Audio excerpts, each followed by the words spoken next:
Hey, what up? It's Swolby. I finally cleared Cloud Deck Extreme after 3 days of trying. And unfortunately, my raid audio did not capture because I had my mic muted, which sucks because I was super hype when we killed it.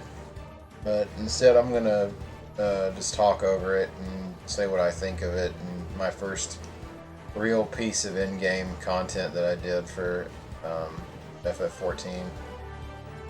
And this is I had some of the people that were in this group were in Discord with me, and that really helped out.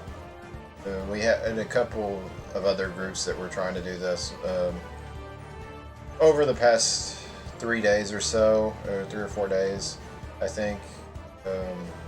Yeah, I think it was the night before, and we made a lot of progress, and I learned a lot, and it was semi-blind. I watched a guide for part of the fight, but not all of it. And this fight is really interesting because you've got the two platforms and you have to use the teleporters to avoid certain attacks. And right here he has the cannon out, so we have to stack up here. And I use some damage mitigation so the healers don't have to work so hard there. I'm at min-eye level for this because my gear is bad. You have to be 5'10" to get in here, and my gear is 5'10", so I take a lot more damage than I probably should be taking. There's a tank buster that you have to spread out from the tank on. It does damage to the rest of the party based on distance. That's a really cool thing that you have to do. And we're assigned into teams of 4 because it'll do an attack called Diamond Rain, and that attack is based on the damage it does is based on how many people are on each platform. And the other thing it does during this phase is the Adamant Purge ability, where it brings the claw out, and then sometimes it'll use the claw and another ability. And yeah, there I was a little late on getting over from Diamond Rain, so it did a lot more damage to the other side. Thankfully, one person usually isn't enough to kill the rest of the party. Usually you have to have 2 on the wrong side there. That was still pretty bad. See here, its shoulders opened up, so we have to spread out after it uses the claw. And there's a debuff on us that prevents us from using the teleporter for a certain amount of time, so the teams have to switch sides that they were on, because we can't, or they can't teleport back soon enough. And it auto attacks both of the tanks here, so both of us end up having aggro here during this phase. And it pretty much alternates between doing the tank buster or not doing it, and then it alternates between doing an ability when it uses its claw or not doing ability when it uses its claw during the first phase. At least from what I've seen. I think that's how it works. So this phase, it took me a while to learn how to do. I died over and over again. This mechanic was really easy. I kind of got this immediately. I was on the wrong side here. I messed this up a little bit. But I ended up salvaging it. Those lasers do damage based on how far away they are from you, and you have to be able to get it to knock you to the right platform. And I was on the right platform already, so I had to be. I had to realize that halfway through. So this phase, it has a lot of abilities that knock you off. Like, you have to be really careful, and it does a lot of raid-wide damage during this phase too, and I screwed up a couple times on my mitigation. So that we take a lot more damage than we probably should. But it's not bad enough to where I think it really made a difference. So where you hide there depends on where it's facing. And see, he's facing that orb, so we have to move across so he doesn't hit us.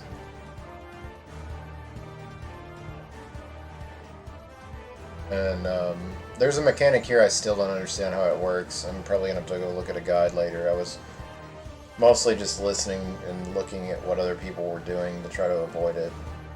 Here's the... I noticed that the Shadowbringers fights have a specific indicator for tank busters. At least most of them do. And so that was what that red thing was, and then we switch who has aggro right after that. Now I don't understand how to determine where he's jumping here. Because he can land in the middle, from what or he can land on close or in the middle, I think. But I'm not really sure how this mechanic works. And one of our healers got knocked off by the charge. They're kind of salty in chat that they messed up. I understand. I was losing focus after doing this for so long, so we had to restart the instance like once or twice.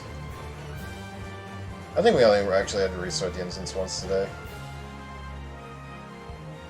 So here it's facing, you face it away from where it's facing, always.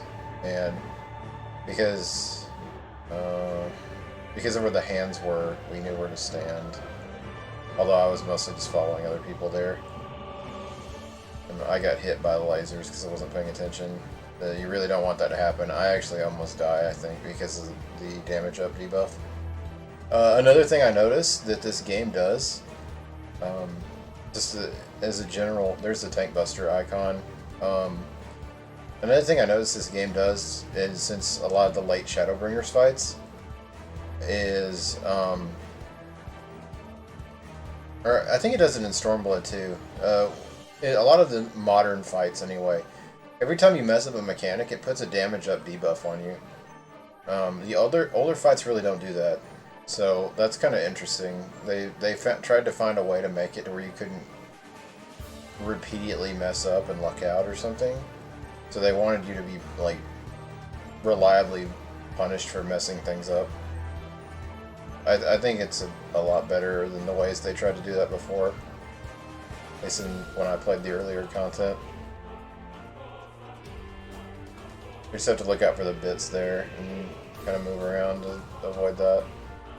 That phase is not very complicated. The blue line where he was jumping to knock us back off the platform was what I was really not understanding. And then once I could see it, because it's hard to see, I don't like the indicator for that, but once I knew where it was, that mechanic was super easy. So Flood Ray is... this fight's insanely difficult thing to do, because it requires a lot of coordination. Basically, everyone's assigned a number, and he'll laser everyone in that order, and it takes up a fourth of the area, pretty much, so you have to position in certain ways so that you don't get hit by two of them, or you insta-die. And since I had a red 2 on me, I really didn't have to move anywhere, because I was already on the 2, our 2 marker we put down. The way you usually organize to dodge that, or I guess really the only way, because of the way it works, is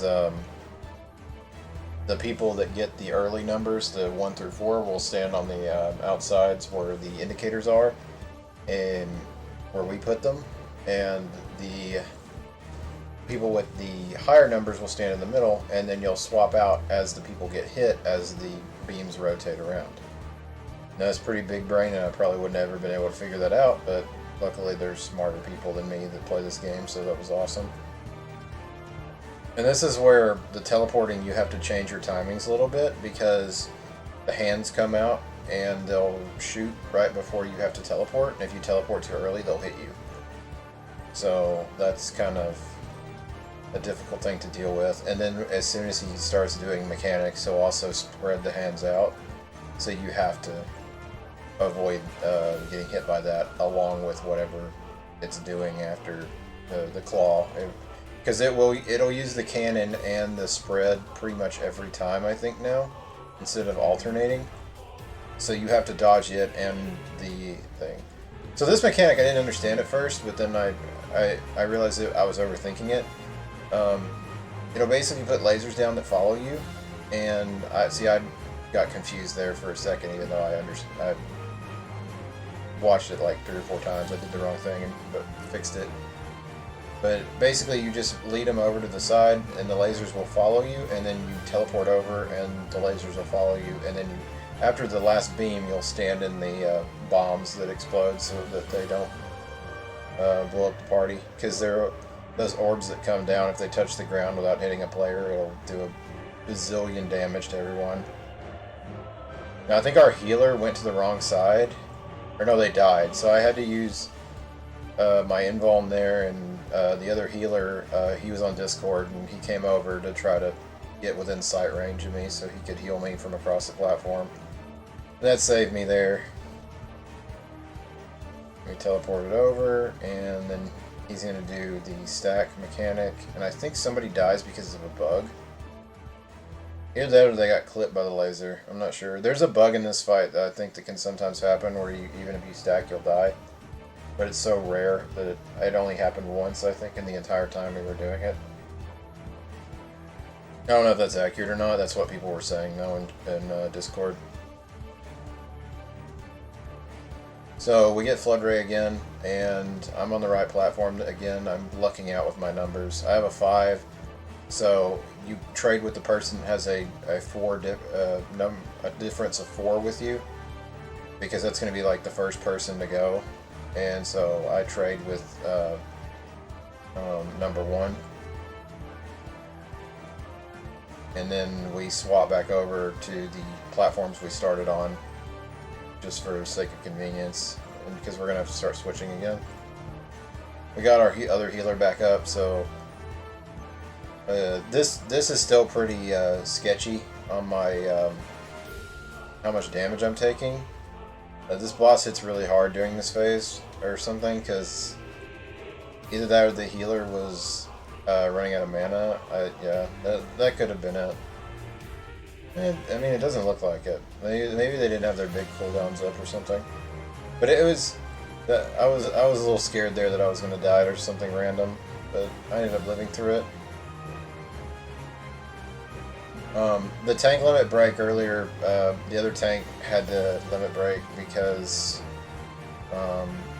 everyone was going to die. I think. Let me see. They had to limit break.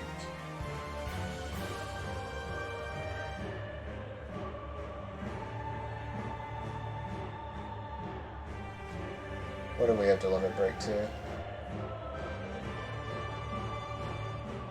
Did we not do the orbs right? That might have been it.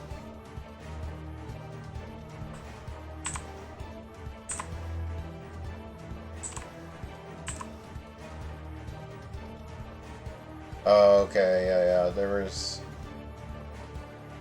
one person on our, or no. Actually, I think he was just scared that we were gonna die.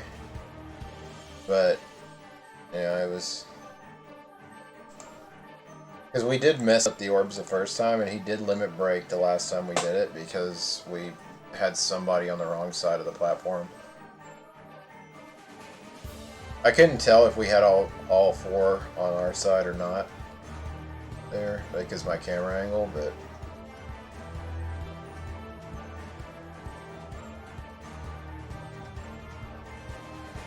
my rotation's way off. It's really hard to pay attention in this fight, especially because of how much you have to switch platforms. I was mostly just focused on staying alive. He was back to where I almost died. I felt like I was almost gonna die.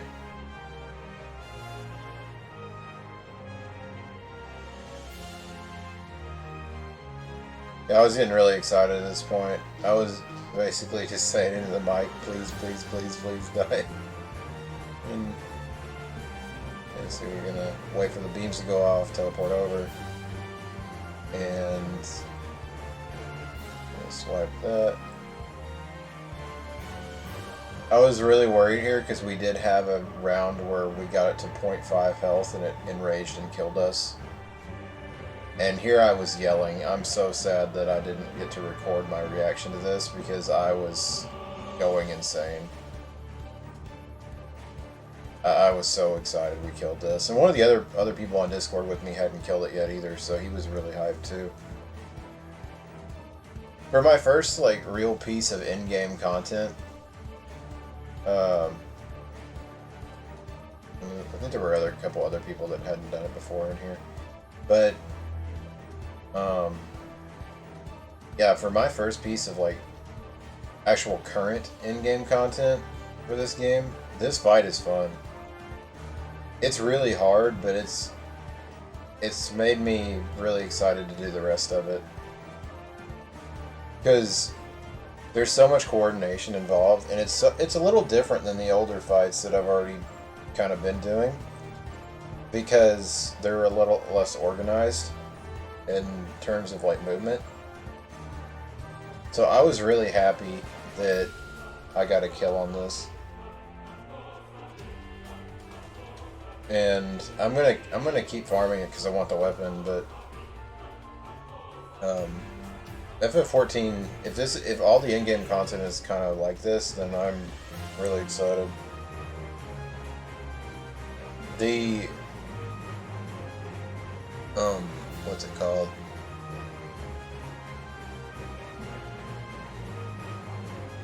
I want to do the Eden raids too.